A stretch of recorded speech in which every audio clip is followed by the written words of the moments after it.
कहानी का पूरा आनंद लेने के लिए कहानी के पहले भाग को सुनना बिल्कुल मत भूलिएगा। उसका लिंक मैं आपको डिस्क्रिप्शन बॉक्स, एंड स्क्रीन और कार्ड तीनों जगह पर दे दूंगी और साथ में कमेंट बॉक्स में पिन भी कर दूंगी, तो आप वहां से भी जाकर सुन सकते हैं। मुझे तो किसी का नंबर मालूम नहीं है, ये उड़ जाएगी तो इससे पूछकर फ़ोन कर दूंगा। सिस्टर, ऐसा करना, इनके लिए खिचड़ी ले आना, दीपक ने नर्स से कहा। आदित्य रीत की चादर ठीक कर रहा था। उसने उसकी आंख से बहता आंसू देखा। उसके दिल को झटका सा लगा। उसने हाथ बढ़ाकर आंसू पोंछ दिया। जैसे ही उसने छुआ, रीत की धड़कन रुक गई। उसने आंख खोल ली। आदित्य भी एकदम ठिठक गया। सॉरी, मैंने तुम्हें जगा दिया। जी कोई बात नहीं सर, आप वापस ऑफिस चले जाते, आपकी आज ज़रूरी मीटिंग थी, रीत ने खुद को संभालते हुए कहा। वो तुम्हें अकेला छोड़कर कैसे चला जाता? आदित्य की बात सुनकर दीपक ने सोचा, हाँ मैं तो भूत हूँ जो सुबह से यहाँ तुम्हारे साथ खड़ा उसके ठीक होने का इंतज़ार कर रहा हूँ। आदित्य को कुछ महसूस हुआ। उसने दीपक की तरफ देखा। कुछ कहा तुमने? नहीं, शुक्र है तुम्हें याद है कि मैं भी यहाँ हूँ। मैंने सोचा तुम भूल गए जो उसे अकेला छोड़कर जाने से डर रहे हो। मेरा मतलब मैं हूँ ना, आप अपना ऑफिस का काम देखिए। ये आखिरी लाइनें इसने धीरे से कहा ताकि रीत न सुन सके। आदित्य ने उसे घूर कर देखा। वो अनदेखा करके रीत के पास चला गया। अब बदन दर्द कैसा है? कुछ चाहिए हो तो मुझे कह देना, मैं यहीं हूँ। डॉक्टर, कितना समय यहाँ और रहना पड़ेगा? मैं घर फ़ोन करके किसी को बुला लेती हूँ, रीत ने कहा। रिपोर्ट्स पर डिपेंड करता है, फिर भी आज रात तो रुकना ही पड़ेगा। बुखार उतरा नहीं है अभी। ओह ठीक है, फिर मैं फ़ोन कर लेती हूँ। जब उसे फ़ोन की याद आई तो उसे याद आया कि वो अपना फ़ोन तो ऑफिस में ही भूल गई। उसने आदित्य से कहा, सर मुझे अपना फ़ोन दीजिए प्लीज़, घर पर फ़ोन कर दूँ, फिर आप भी चले जाना। आदित्य ने फ़ोन दे दिया, पर जाने क्यों वो वहीं रहना चाहता था और रीत उसे भगाए जा रही थी। आखिर ये समझती क्या है? उसे रीत पर गुस्सा आ रहा था। रीत ने घर फ़ोन किया। आंटी ने उठाया। हेलो, कौन? किससे बात करनी है आपको? आंटी ने अनजान नंबर देखकर पूछा। आंटी, मैं रीत बोल रही हूँ। रीत की आवाज़ भी ठीक से निकल नहीं रही थी और कुछ वो बताने से भी डर रही थी कि माँ घबरा जाएंगी। आदित्य ने फ़ोन ले लिया। हेलो जी, मैं रीत का वास बोल रहा हूँ। उसे बहुत तेज़ बुखार था, सो उसे फोर्टिस हॉस्पिटल में एडमिट किया हुआ है। उसे शायद रात भर रखना पड़े। जी ठीक है, मैं यहीं हूँ, आप पहुँचकर फ़ोन कर लीजिएगा, रीत ने कहा। वो आ जाएंगे, आप जाइए अपना काम कीजिए। दीपक पास ही खड़ा था। उसे हंसी आ गई, पर वो अपने मुंह पर हाथ रखकर हंसी को रोकने के लिए खांसने लगा।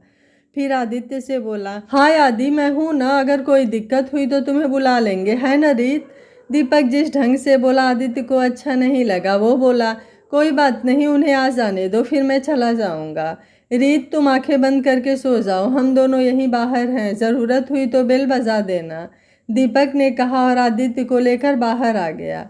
सच में बहुत प्यारी है रीत। पहले मैंने ध्यान से नहीं देखा था क्योंकि मुझे लगा था कि तुम उसे पसंद करते हो, पर जब तुमने कह दिया कि ये तुम्हारे टाइप की नहीं है तो मेरा उसको देखने का नज़रिया बदल गया। वो भाभी वाली फीलिंग ख़त्म हो गई और बेबी वाली फीलिंग आने लगी। तुम्हें क्या लगता है वो मुझे पसंद करेगी? दीपक बोलता चला गया। आदित्य ने गुस्से से कहा, नहीं, तुम उसके टाइप के नहीं हो। अगर होते भी तो तुम जैसे को मैं उसके पास भी ना जाने देता। हर दूसरे दिन तुम्हारा प्यार बदल जाता है। आज मीना तो कल सीमा, फिर सुलेखा, जिया और पता नहीं कितनी है लिस्ट में। तुम दूर ही रहना उससे, समझे? मुझ में तो कोई कमी नहीं है ना, मैं तो ठीक हूँ उसके लिए। तभी वरुण हाथों में फूलों का गुलदस्ता लिए आते हुए बोला।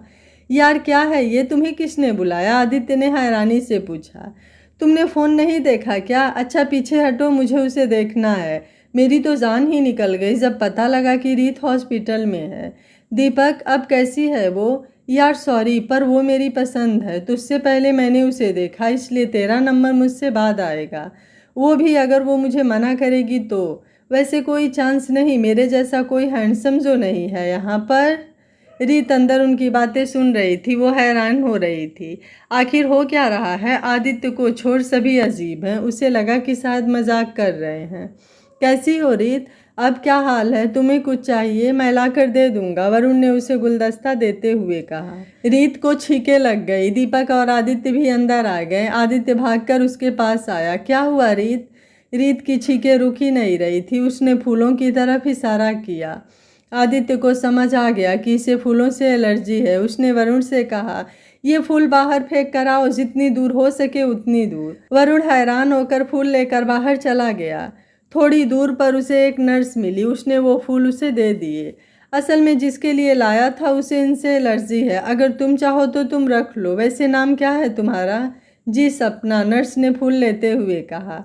वाह, जैसी सूरत वैसा ही नाम। अफसोस मुझे अभी काम है। सपना, मैं तुमसे बाद में मिलता हूँ, कहकर वरुण कमरे में वापस आया। आदित्य रूम में सैनिटाइजर छिड़क रहा था। उसने वरुण पर भी छिड़क दिया और उसे बाहर जाने को कहा। दीपक उसकी हरकतें देख रहा था। इससे साफ पता लग रहा था कि सिर्फ केयर नहीं, बहुत कुछ और है। वो अरुण को बाहर ले आया। अरे यार, मुझे क्या पता था कि उसे फूलों से एलर्जी है। भला लड़कियों को भी एलर्जी हो सकती है, वो भी फूलों से। इतने दूर से आया और कमीना मिलने भी नहीं दे रहा है, वरुण गुस्से से बोला। वरुण, मुझे लगता है आदि को रीत से प्यार हो गया है, पर वो ये बात खुद नहीं जानता, दीपक ने वरुण को बताया। क्या सच्ची? प्यार, वो भी अपने आदि को? क्या बात कर रहा है तू? तुझे गलतफहमी हो गई है। अपनी रश्मि इतनी सुंदर है, उसने कितनी कोशिशें की इसे मनाने की, पर इसने उससे साफ कह दिया तू मेरी छोटी बहन है। कभी किसी और लड़की की तरफ देखा भी नहीं, जबकि कितनी लड़कियां इसके पीछे दीवानी हैं। वो ठाकुर की लड़की जिसे इसकी माँ ने इसके लिए चुना, उसे भी भाव नहीं देता ये। इतने सालों में जो नहीं हुआ, तो अब 26 साल का होकर कैसे प्यार हो गया इसे? मैं अभी जाकर बात क्लियर करता हूँ, वरुण बोला। मैंने तुझसे पहले ही पूछ लिया उससे, पर वो बोला कि मुझे उससे हमदर्दी है, बस और कुछ नहीं। पर उसकी हरकतें साफ बताती है कि उसे रीत से प्यार हो गया है, दीपक ने बताया। चलो अच्छी बात है, अगर ऐसा हुआ तो बहुत अच्छा है। रीत अच्छी लड़की है, वरुण बोला। फिर दोनों ने खिड़की से कमरे में झांका। आदित्य रीत के पास खड़ा धीरे धीरे उसके सिर को सहला रहा था। वरुण भी ये देखकर हैरान हो गया। आदि इतना दरिया दिल कभी नहीं था। ऐसा तो इसने कभी अपनी दादी का ख्याल नहीं रखा, कहकर उसने उसका फोटो खींच लिया। आदित्य सोई हुई रीत को ध्यान से देख रहा था। कितनी प्यारी, मासूम और सुंदर है। गोल गोल चेहरा, काले घने लंबे बाल, चेहरे पर बच्चों सी स्माइल, जैसे कोई अप्सरा आकाश से उतर आई हो। आदित्य ने न चाहते हुए भी उसके माथे से उसके बालों को पीछे किया और उसके लंबे बालों में हाथ फेरने लगा। दीपक और वरुण खिड़की से देख रहे थे। अचानक वरुण का हाथ खिड़की से टकरा गया। आदित्य का ध्यान भी भंग हो गया। उसने पीछे मुड़कर देखा, पर खिड़की पर कोई नहीं था। वो देखने के लिए बाहर आया, वहाँ पर भी कोई नहीं था। वरुण और दीपक सामने खड़े बातें कर रहे थे। आदित्य को देख पूछा, क्या बात है, सब ठीक तो है? मुझे लगा कोई खिड़की पर था, आदित्य बोला। नहीं तो, यहाँ तो कोई नहीं था, हम यहीं तो थे, तुझे वहम हुआ होगा, दीपक ने अपनी धड़कन काबू में रखते हुए कहा। हाँ हाँ, ये सच कह रहा है, कोई नहीं आया यहाँ, वरुण बोला। इतने में आदित्य का फ़ोन बजा। उसने फ़ोन उठाया तो हेलो जी, ठीक है मैं आता हूँ नीचे, आप गेट के पास ही रुकिएगा। आदित्य ने दीपक से कहा, रीत की मम्मी आ गई हैं, इसका ध्यान रखना, मैं उन्हें लेकर आता हूँ, कहकर आदित्य चला गया। उसने फ़ोन पर मैसेज नोटिफिकेशन पर मैसेज देखे। उसने खोले तो उसमें वो वीडियो और सबकी चैट थी। वो नीचे जाते जाते पढ़ रहा था। उसके चेहरे का रंग बदल रहा था, पर उसने वीडियो खोलकर बार बार देखा। उसे जाने क्यों अच्छा लग रहा था। वो नीचे पहुंच गया। उसने कॉल करके इधर उधर देखा। सामने दो लेडीज़ फ़ोन लेकर खड़ी थीं।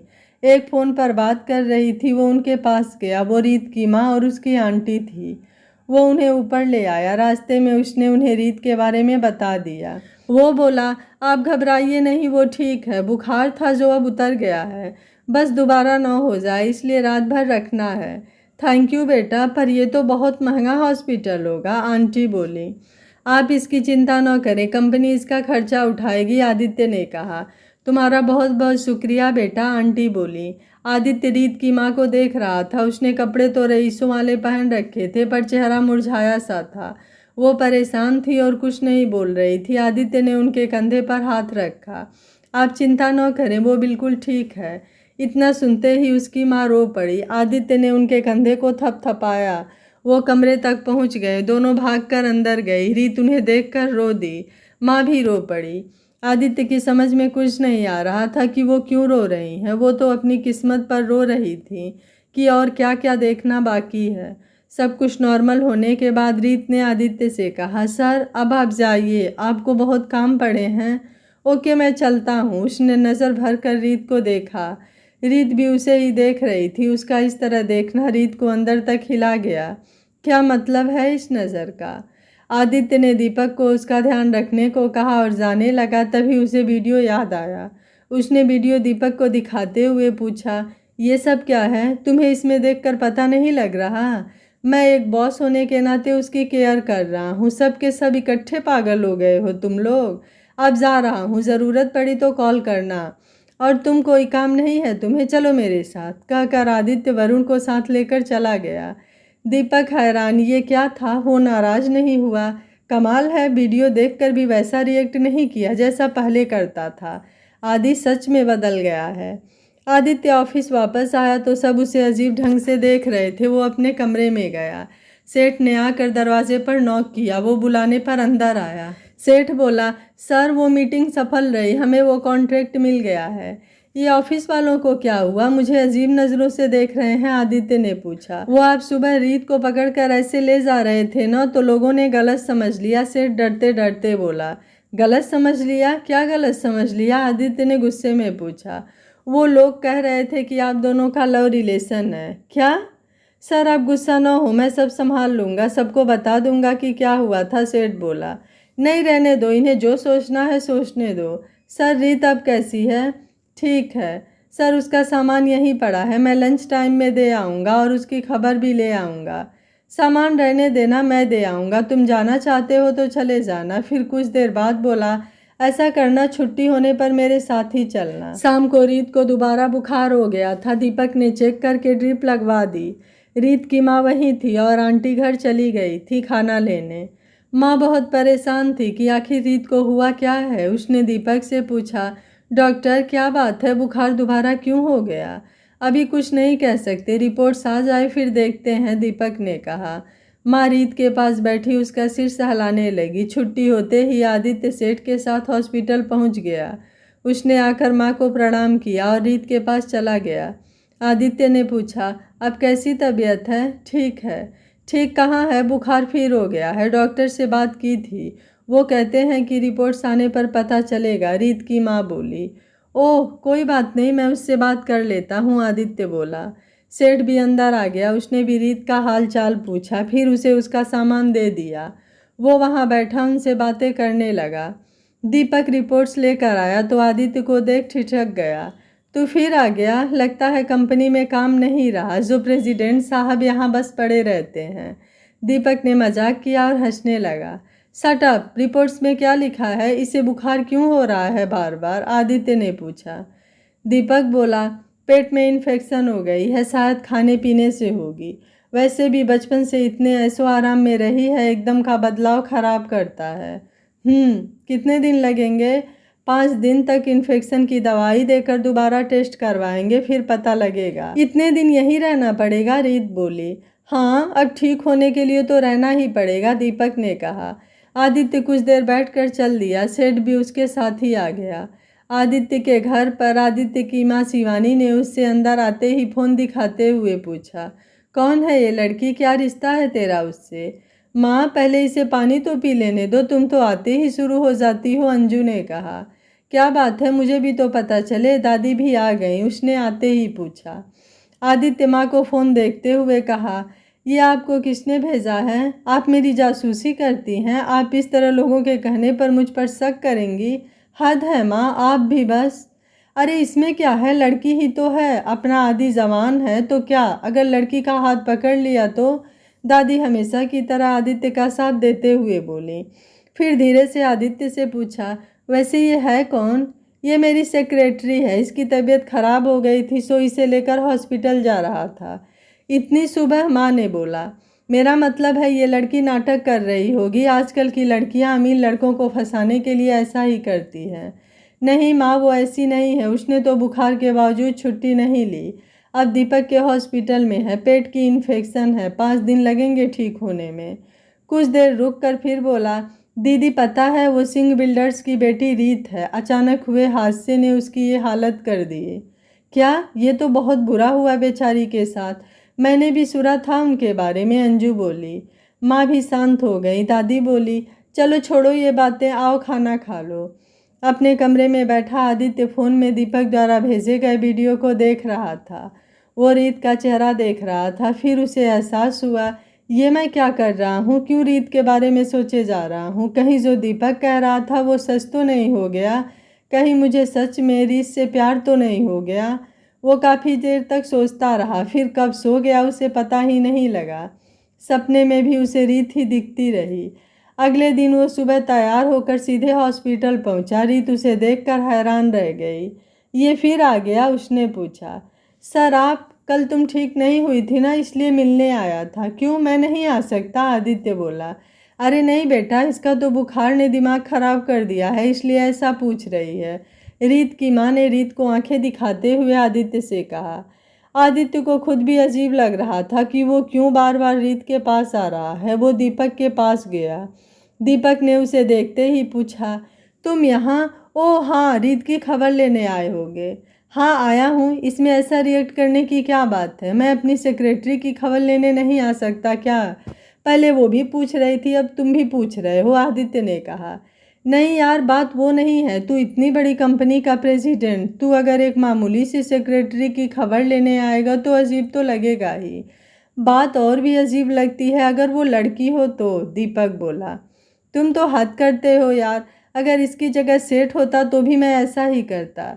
अच्छा छोड़ इन बातों को, तू ये बता कैसी तबीयत है उसकी? आदित्य ने पूछा। यार अभी कल शाम ही तो तूने पूछा था, अब इतनी जल्दी क्या फ़र्क पड़ेगा? वैसी ही है जैसी कल थी।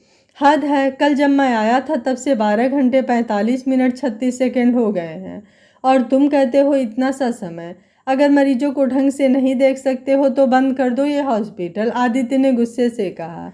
दीपक चुप कर गया। उसे पता था कि अगर वो अब बोला तो आदित्य पर उल्टा ही असर होगा, सो वो बोला, मुझे ओपीडी में जाना है, बाद में बात करेंगे। वो जल्दी से वहाँ से भाग निकला। आदित्य आवाज़ें देता रह गया। उस दिन के बाद आदित्य हॉस्पिटल नहीं आया, न ही उसने फ़ोन किया। रीत को हॉस्पिटल में पूरा हफ्ता रखा गया। वो बिल्कुल ठीक थी। डिस्चार्ज के वक्त दीपक ने हिदायत देते हुए कहा, देखिए हमेशा फ़िल्टर पानी पीना, जहाँ तक हो सके घर का खाना खाना और बुखार होने पर ये दवाई लेना।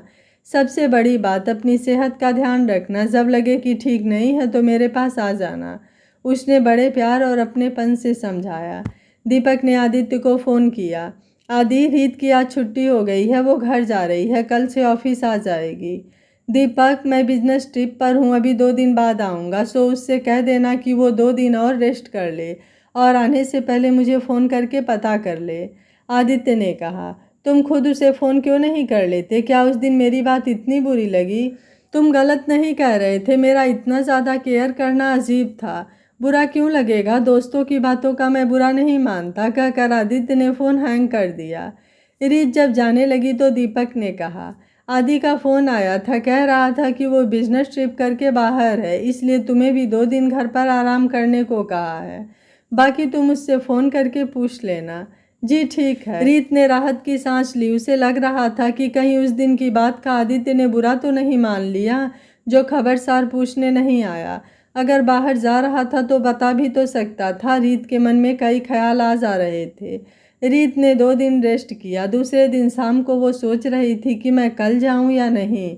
फिर उसने फ़ोन मिलाया। हेलो सेठ सर, मैंने ये पूछने के लिए फ़ोन किया है कि मैं कल आ जाऊं या नहीं। सर, रीत पूछ रही है वो कल आए या नहीं, सेठ ने आदित्य से पूछा। आदित्य का चेहरा गुस्से से लाल हो गया। उसने पूछा, उसने तुम्हें फ़ोन किया है? ठीक है, बोल दो आ जाए। सर कह रहे हैं आ जाना। फ़ोन रख कर रीत ने अगले दिन की तैयारी शुरू की। उसने अपने कपड़े तैयार करके रखे, फिर बैग तैयार किया। आदित्य आज ही वापस आया था। उसे लगा था कि रीत उसे फ़ोन करके पूछेगी, पर उसने उसकी जगह सेठ को किया। क्या मुझसे बात करना इतना बुरा लगता है उसे? क्या मैं खा जाऊंगा उसे? इस सेठ को ही भगा दूं, वो सोच रहा था और सेठ को घूर रहा था।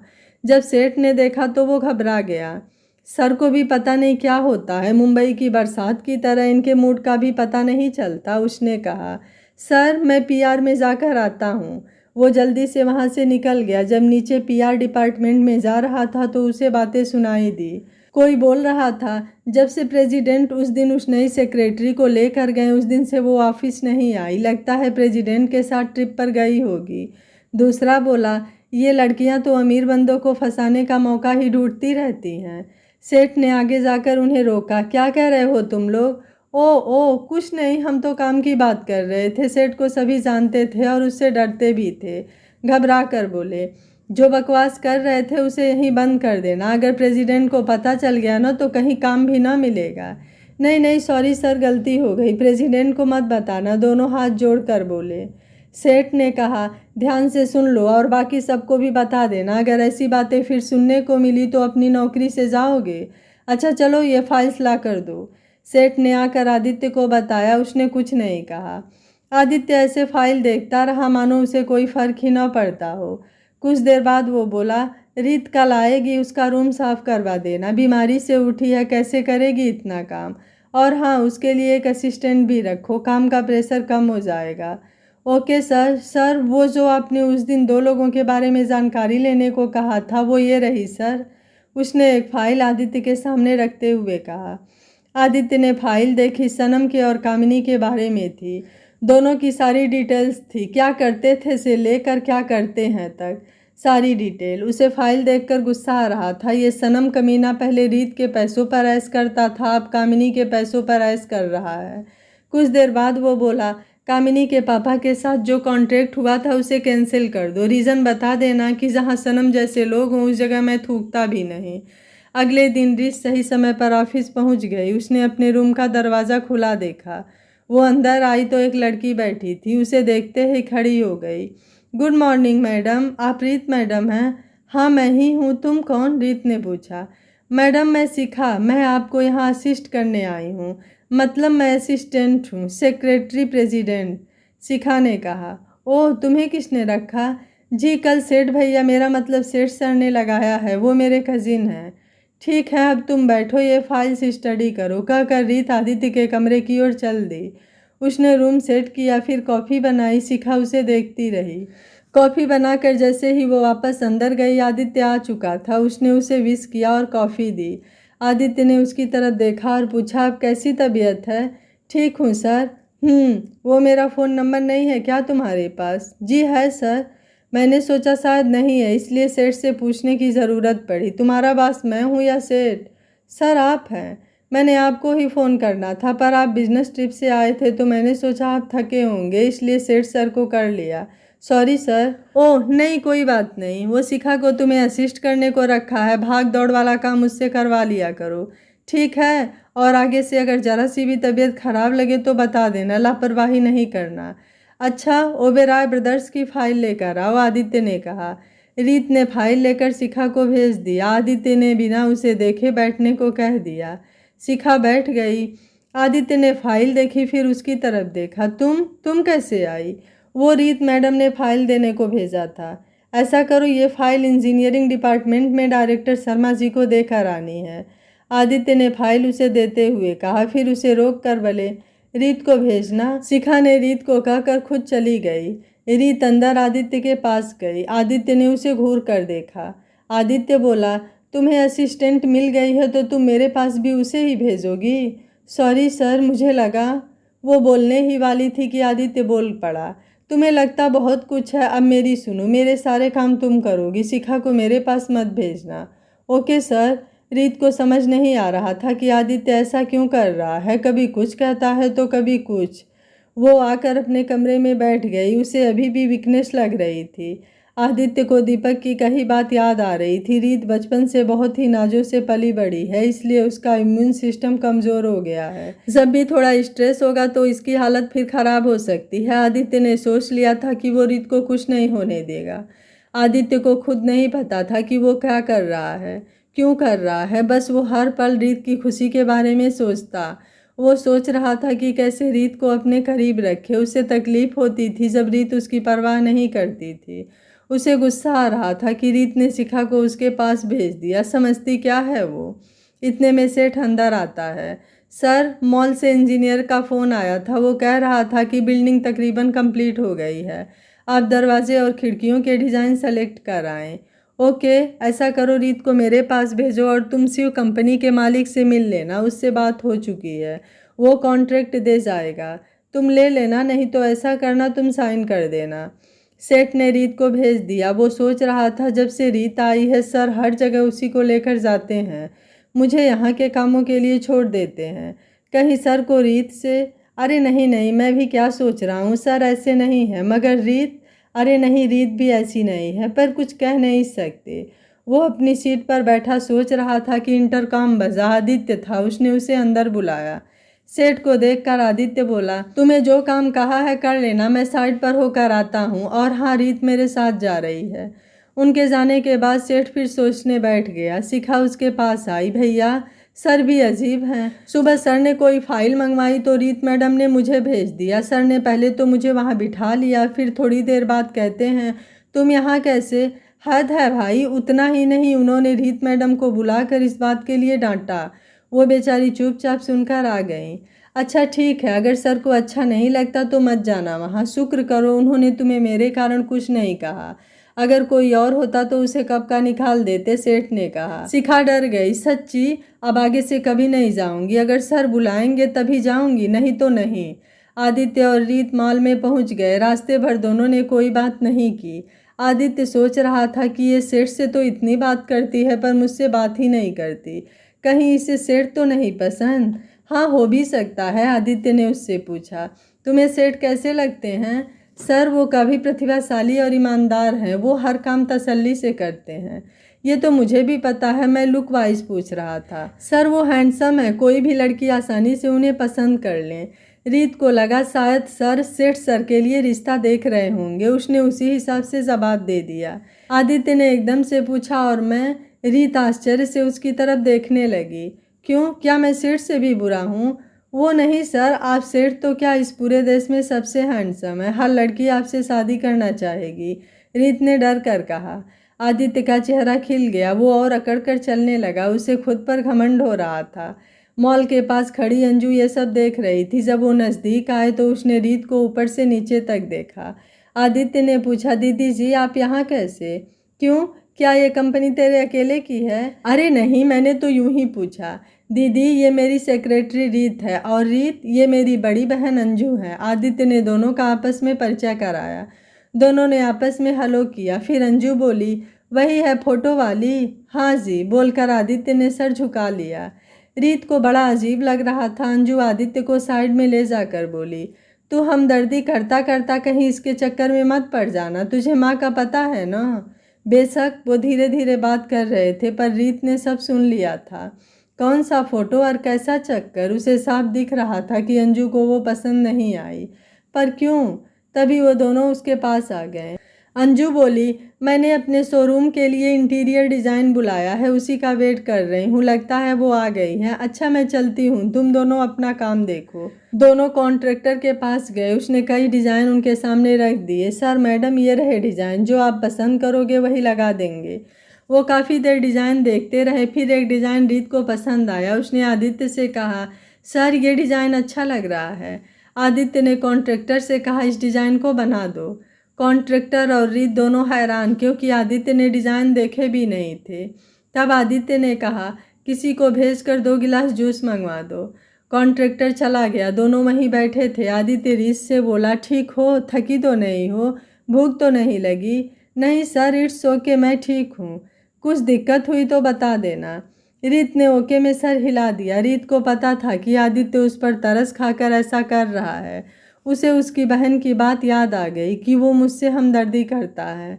रीत चुपचाप बैठी रही। आदित्य ने उसका उतरा हुआ चेहरा देखा तो वो उठकर उसके पास आया और अपना हाथ उसके माथे पर रख दिया। रीत बुरी तरह कांप गई। उसने सोचा भी नहीं था कि ऐसा कुछ करेगा। कुछ देर बाद उसने हाथ हटाया और बोला, बुखार तो नहीं है, फिर ये चेहरा ऐसा क्यों बनाया है? कोई तकलीफ़ है क्या, या मेरा साथ पसंद नहीं आया? रीत फिर से हैरान, ये आज सर को हुआ क्या है? उसने जवाब दिया, नहीं सर, आप ऐसा क्यों कह रहे हैं? आपका साथ किसे अच्छा नहीं लगेगा। वो कुछ दिन से छुट्टी पर होने के कारण सुस्त हो गई हूँ। ओह, तो ये बात है। जूस आ गया था। दोनों ने जूस पिया। फिर आदित्य उसे लेकर महेश के रेस्टोरेंट में गया। रीत को देखकर रिसेप्शनिस्ट नीरा उसके पास आकर उससे मिली। फिर रिया, नमन, राघव सब उसे घेर कर खड़े हो गए। आदित्य सीधे महेश के ऑफिस में चला गया। सब रीत से उसके कामकाज और तबीयत के बारे में पूछ रहे थे। रीत खुश थी, उसे ऐसे लोग मिले। तब आदित्य और महेश भी आ गए। महेश को देखकर रीत खुश हो गई। वो जल्दी से खड़ी होकर महेश के पास आ गई। नमस्ते सर, आप कैसे हैं? मैं तो ठीक हूँ, तुम बताओ अब तबीयत कैसी है तुम्हारी? फिर उसके पास आकर धीरे से पूछा, ये आदि ज़्यादा तंग तो नहीं करता? मुझे बताओ, मैं खिंचाई कर दूंगा इसकी। नहीं सर, ये तो बहुत ही अच्छे हैं। वाह, ऐसा लगा मानो तुम अपने वास की नहीं अपने पति की तारीफ कर रही हो। नहीं सर, वो सॉरी सर, अगर गलत लगा तो। मैं तो बस ये कह रही थी कि सर आपकी तरह ही अच्छे हैं, रीत ने शर्माते हुए कहा। तीनों ने खाना खाया। फिर आदित्य रीत को बोला, रीत 5 बज गए हैं, अब ऑफिस जाकर क्या करोगी? एड्रेस बताओ, मैं तुम्हें घर छोड़ देता हूँ। सर आप बस स्टॉप पर छोड़ दीजिए, मैं बस से चली जाऊँगी। रीत, मुझे ऐसा क्यों लगता है कि तुम मुझसे डरती हो, मुझे अवॉइड करती रहती हो। अब जब मैं कह रहा हूँ कि मैं छोड़ दूँगा तो इसमें ना करने की क्या बात है? ठीक है सर, चलिए। आदित्य उसे उसके घर ले आया। रीत ने कार से उतरकर थैंक यू कहा और चली गई। आदित्य सोच रहा था, अजीब लड़की है, मैं इतनी दूर से छोड़ने आया और इसने अंदर आने को भी नहीं कहा। आदित्य रीत के कमरे के पास से गुजर रहा था तो उसे रीत की शिखा से बात करने की आवाज़ आई। रीत कह रही थी, मेरे पापा ऐसे नहीं थे जैसे उन्हें दिखाया गया है। पापा के पार्टनर अंकल खराब थे, उन्होंने सब कुछ छीन लिया। अगर मेरे पास कुछ पैसा होता तो मैं पापा के मर्डर की मिस्ट्री ज़रूर सुलझाती। आदित्य अपने कमरे में आ गया। उसने सेठ को बुलाकर कहा, मुझे रीत के पिता के बिजनेस और डेथ के बारे में सारी डिटेल्स पता करके दो। आदित्य की माँ का फ़ोन आया, आदि तेरे लिए एक लड़की देखी है, आज 6 बजे महक होटल में वो तेरा वेट करेगी, टाइम पर पहुँच जाना, माँ ने कहा। माँ, मुझे किसी लड़की से नहीं मिलना। माँ, आपको पता तो है, फिर क्यों आप मेरे पीछे पड़ी रहती हो? पहले दीदी की शादी कर लो, बाद में मेरी शादी करना। तुम दोनों एक दूसरे को शादी करने को कहे जा रहे हो, मेरे बारे में कोई नहीं सोचता। तुम कान खोलकर सुन लो, इस बार बस मेरी चलेगी, आज वहाँ तय समय पर पहुँच जाना। आदित्य का मन नहीं था, फिर भी उसे माँ की बात तो माननी पड़ती थी। वो बताए हुए पते पर पहुँचा तो लड़की पहले ही वहाँ उसका वेट कर रही थी। लड़की बहुत बड़े बिजनेसमैन की बेटी थी। उसका नाम शेफाली नंदा था। देखने में कुछ खास नहीं थी, पर उसके नखरे इतने कि क्या कहना। आदित्य जाकर चुपचाप बैठ गया। लड़की बोली, ओ तो तुम हो आदित्य बिंद्रा, नॉट बैड। तुम्हारा बैंक बैलेंस कितना है? तुम्हारी कंपनी किसके नाम पर है? तुम्हारे पास कंपनी के कितने शेयर हैं? आदित्य को गुस्सा आ रहा था, पर उसने खुद को थोड़ा शांत करते हुए कहा, मिस, जो भी नाम है आपका, आप यहाँ शादी के लिए आई हैं या किसी बिजनेस डील के लिए? क्योंकि ये सब आज तक मेरी माँ ने मुझसे नहीं पूछा। आप क्या चीज़ हैं? मुझे ये रिश्ता पसंद नहीं, कहकर आदित्य वहाँ से उठ गया। ओए हे, शेफाली ने 2 बार आवाज़ लगाई। फिर गुस्से में उसने टेबल पर रखा सारा सामान नीचे गिरा दिया। शेफाली को आज तक किसी ने रिजेक्ट नहीं किया था। वो किसी चीज़ पर हाथ रखती थी, उसके पापा, उसके भाई उसे लेकर देते थे। उसने अपने पापा को फ़ोन किया, पापा मुझे ये आदित्य बिंद्रा पसंद है। आदित्य वहाँ से सीधे घर गया। वो कुछ कहता उससे पहले ही माँ बोली, बधाई हो बेटा, लड़की ने हाँ कर दी है। अभी अभी मिस्टर नंदा का फ़ोन आया था, कह रहे थे कि उनकी बेटी को तुम पसंद हो। दिमाग तो नहीं खराब हो गया उसका? मुझे वो बिल्कुल पसंद नहीं है। मैं तो 5 मिनट भी नहीं रुका वहाँ। उसे पसंद कैसे आ गया? माँ, तुम जानती हो, उसने मुझसे मेरे बैंक बैलेंस, शेयर और कंपनी के बारे में पूछा। शादी है, कोई बिजनेस थोड़े है। मुझे उसके नखरे भी नहीं पसंद। हद करते हो तुम। अगर उसने ये सब पूछा है तो इसका मतलब है कि वो इंटेलिजेंट है। ये सब शादी के बाद भी पूछना है, इससे पहले ही पूछ लिया। इतने बड़े घर की तो है, नखरे तो करेगी ही। तुम जानते नहीं हो, अगर तुम्हारी शादी उससे हो गई तो तुम्हारा एक कंपटीटर कम हो जाएगा, दूसरे तुम्हें उनका सपोर्ट मिल जाएगा। माँ, लेकिन मैं ऐसा नहीं सोचता। शादी जीवन भर का साथ होता है, इसमें प्यार का होना ज़रूरी है। हाँ, मैं इसकी बात से सहमत हूँ, दादी बोली। आदि, तू फिक्र मत कर, मैं हमेशा तेरे साथ हूँ। पर बेटा, माँ की बात भी मान कर देख। तूने कहा न कि तू उसके पास 5 मिनट ही बैठा। शायद तुझे कोई गलतफहमी हुई हो सकता है वो अभी खुली ही हो। तुम्हें एक आध बार उससे और मिलना चाहिए, फिर कोई फैसला करना। हम तुम पर जोर नहीं डालेंगे। ठीक है दादी, जैसा आप ठीक समझे। माँ और दादी ने चैन की सांस ली। दादी बोली, देखा, इसे कहते हैं तजुर्बा। अब आगे से जो भी कहना हो तो मुझे बता देना, मैं बात करूँगी। लड़की दिखने में तो सुंदर ही है। ऑफिस में आकर आदित्य बैठा ही था कि रीत कॉफ़ी ले आई। उसने गुड मॉर्निंग कहा पर आदित्य ने जवाब नहीं दिया। वो कॉफ़ी रखने लगी तो अचानक आदित्य का हाथ कॉफ़ी के कप से टकरा गया। उसके हाथ पर गर्म गर्म कॉफ़ी गिर गई। रीत ने जल्दी से कप साइड पर रख कर आदित्य का हाथ पकड़ लिया और उसे खींचते हुए सिंक के पास लाकर उसके हाथ नल के नीचे कर दिया। आदित्य का हाथ ज़्यादा नहीं जला था, बस हल्का सा लाल हुआ था, पर उसे रीत का ऐसा करना अच्छा लग रहा था। वो चुपचाप उसकी बात मान रहा था।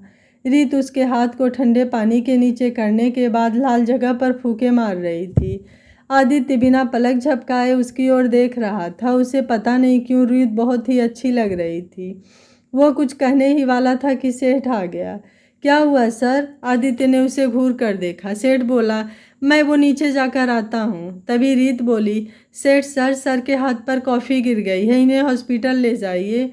अरे नहीं, कुछ नहीं हुआ है, मलहम लगा लूँगा, ठीक हो जाएगी, तुम जाओ अपना काम करो। सेठ जल्दी से वहाँ से निकल गया। वो सोच रहा था, ये सर को भी पता नहीं चलता। अब तो पूरा यकीन हो गया है कि सर रीत को पसंद करते हैं। जब भी उसके साथ होते हैं तो मुझे भगा देते हैं। आगे से मैं खुद ही भाग जाया करूँगा। आदित्य अपनी सीट पर बैठा तो उसने रीत से कहा, वो उस तरफ फर्स्ट एड बॉक्स में मलहम होगी, ला दो। रीत ने वो मलहम लाकर उसके सामने रख दिया और खुद चल दी। आदित्य ने पूछा, तुम कहाँ जा रही हो? जी मैं आपके लिए कॉफ़ी बना लाऊं, कहकर वो चली गई। आदित्य हाथ में मलहम लिए बैठा, कभी मलहम को तो कभी अपने हाथ को देख रहा था। अजीब लड़की है। नाटकों में तो दिखाते हैं कि लड़की हाथ पकड़कर बड़े प्यार से मलहम लगाती है, पर इसने तो मेरे नाटक का भी सत्यानाश कर दिया। रीत रोज की तरह ऑफिस आई। उसने जल्दी से सब सेट किया और आदित्य के आते ही कॉफ़ी लेकर अंदर चली आई।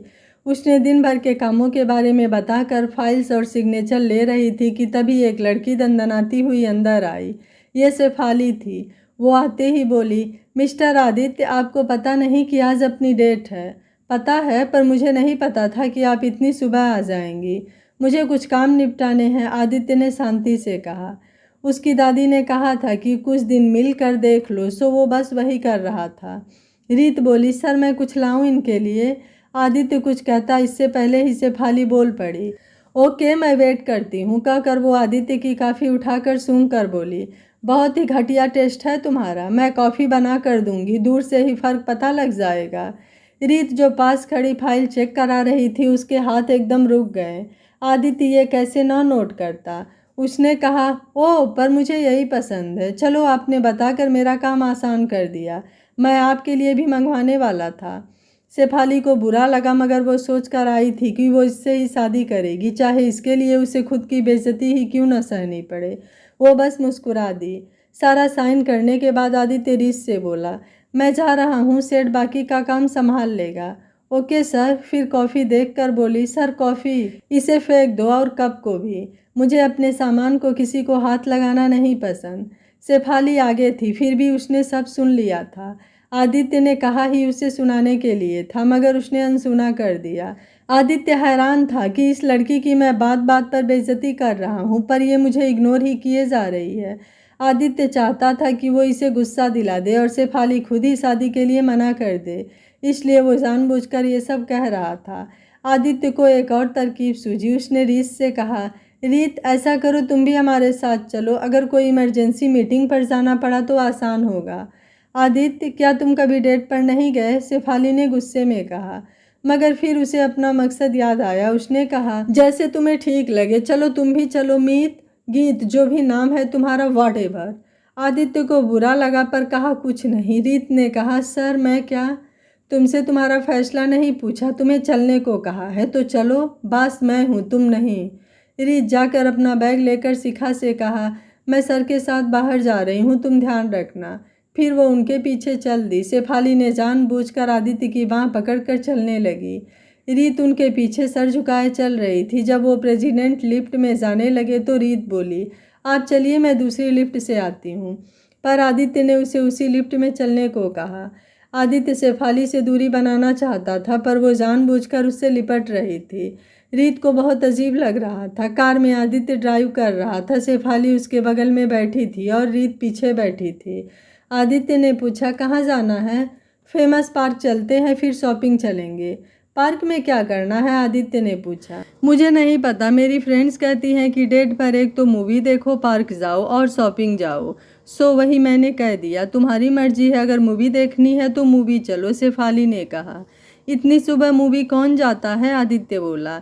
कमाल है, 10:30 हो गए हैं, अब तो कितनी भीड़ हो गई होगी, शेफाली ने कहा। मुझे नहीं पता, मैंने कभी थिएटर में मूवी नहीं देखी, रीत बोली। चलो फिर मूवी ही देखते हैं। वो फिर मूवी देखने चल दिए। रीत को बहुत ही अजीब लग रहा था, पर साथ में वो चलती रही। इंग्लिश मूवी थी टॉम क्रूज की, अमेरिकन मेड। रीत टॉम की फ़ैन थी, ये बात आदित्य को पता थी, इसलिए उसने ये मूवी चुनी। वो जब बैठे तो रीत उनके पीछे बैठना चाहती थी, पर आदित्य ने उसे अपने साथ बिठाया। शेफाली ने भी ऐतराज़ नहीं किया, वो चुपचाप आदित्य के दूसरी तरफ बैठ गई।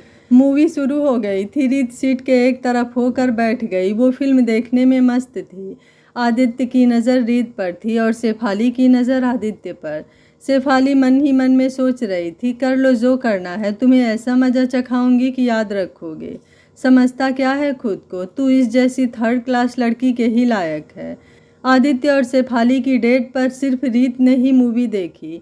आदित्य तो बस रीत को देखे जा रहा था और शेफाली उसे देख देख कर जले जा रही थी। वहाँ से निकलकर वो शॉपिंग करने गए। शेफाली उन्हें कपड़ों की शॉप में ले गई। वो अलग अलग ड्रेसेस ट्राई करती रही और रीत को ड्रेसेस पकड़ने के लिए खड़ा कर लिया। आदित्य साइड में बैठा था कि उसे फ़ोन आ गया। वो फ़ोन सुनने बाहर चला गया। शेफाली तो कब से मौके की तलाश में थी।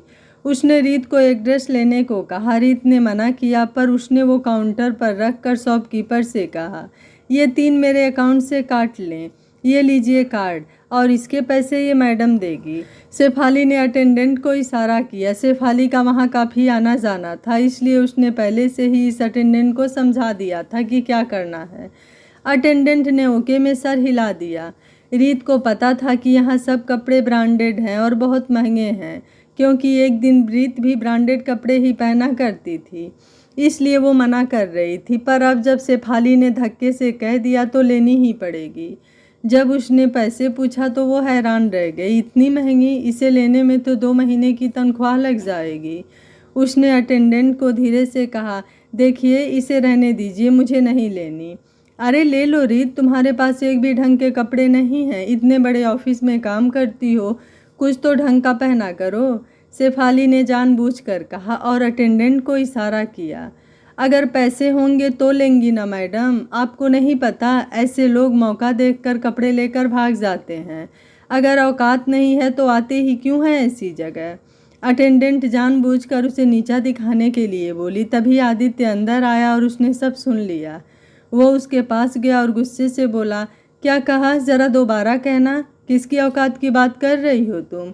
ये खड़ी खड़ी शॉप के साथ साथ तुम्हें भी खरीद सकती है, समझी? अटेंडेंट के होश उड़ गए। उसने देखा कि शेफाली मुंह पर उंगली रखकर चुप रहने का इशारा कर रही थी। शेफाली आदित्य और रीत के पीछे थी, इसलिए वो उसे देख नहीं पाए। अटेंडेंट कुछ नहीं बोली। आदित्य फिर बोला, तुम जैसे लोगों को तो काम पर रखना ही नहीं चाहिए। उसने उसी वक्त शॉप के मालिक को फ़ोन किया। हेलो, हाँ मैं बोल रहा हूँ, तुमने ये कैसे वर्कर रखे हैं शॉप पर? कहाँ हो तुम? इसी वक्त यहाँ आओ। कुछ देर में वहाँ एक लड़की आती है। उसकी शक्ल आदित्य से मिलती है। आदित्य को देखते ही बोली, क्या हुआ? फिर उसने शेफाली और रीत की तरफ देखा। रीत ने उसे पहचान लिया। ये आदित्य की बहन अंजू थी। रीत उसे हेलो कहती है, अंजू भी उसे सर हिलाकर जवाब देती है।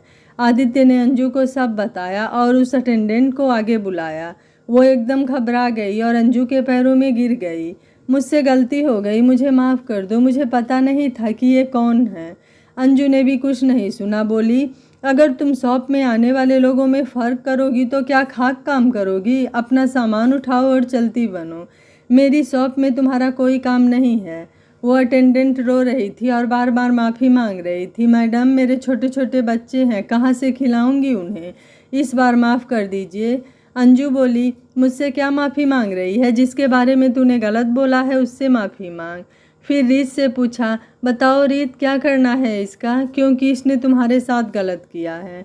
मैडम इसे माफ़ कर दो, एक मौका देकर देखो, अगर फिर नहीं सुधरी तो आप जो भी चाहे कर लेना। रीत को उस पर तरस आ रहा था। चलो ठीक है, इसने तुम्हें बचा लिया, अब आइंदा से ये ना हो, जाओ। उसने रीत के पैरों में गिरकर शुक्रिया किया। उसे इस नौकरी की सख्त ज़रूरत थी, चंद पैसों के कारण वो इतनी अच्छी नौकरी नहीं गंवा सकती थी। अंजू रीत से बोली, बहुत ही साफ दिल है तुम्हारा, जितनी प्यारी हो दिल उससे भी प्यारा है। हाँ, तुमने मुझे मैडम क्यों कहा? मैं तुम्हारी मैडम थोड़े ही हूँ, तुम मुझे दीदी कह सकती हो। शेफाली ने देखा कि उसे तो कोई नहीं पूछ रहा, तो वो सोच ही रही थी कि उसका फ़ोन बजा। उसने झट से उठा लिया। हेलो, हाँ मयंक, अच्छा आती हूँ मैं। फ़ोन बंद करके उसने आदित्य से कहा, आदित्य मुझे काम है, मैं चलती हूँ, फिर कभी मिलते हैं, कहकर वो चली गई। अंजू को अजीब लगा, कमाल की लड़की है, उसे पता होगा कि मैं तुम्हारी बहन हूँ। अगर नहीं भी पता है तो इतनी तो सेंस होती ही है कि कोई जानकार है तो हाय हेलो तो कर ही सकती है। अंजू धीरे से आदित्य से बोली, उस नकचड़ी से तो ये लाख गुना अच्छी है। दोनों मुस्कुराने लगे। अब शेफाली आदित्य को बेइज्जत करने के लिए आगे क्या करेगी? क्या शेफाली की जिद के चक्कर में आदित्य और रीत अलग हो जाएंगे? क्या आदित्य रीत के प्रति अपने अंदर आए प्यार को महसूस कर पाएगा? आदित्य रीत के पिता को बेगुनाह साबित कर पाएगा? क्या आदित्य रीत की ज़िंदगी में फिर से खुशियाँ वापस ला पाएगा? ऐसे और भी बहुत सारे सवालों का जवाब जानने के लिए देखिए कहानी का अगला भाग। अगर कहानी आपको अच्छी लग रही है तो वीडियो को लाइक, शेयर एंड चैनल को सब्सक्राइब कर लीजिएगा। Thank you for watching. मिलते हैं अगली कहानी में।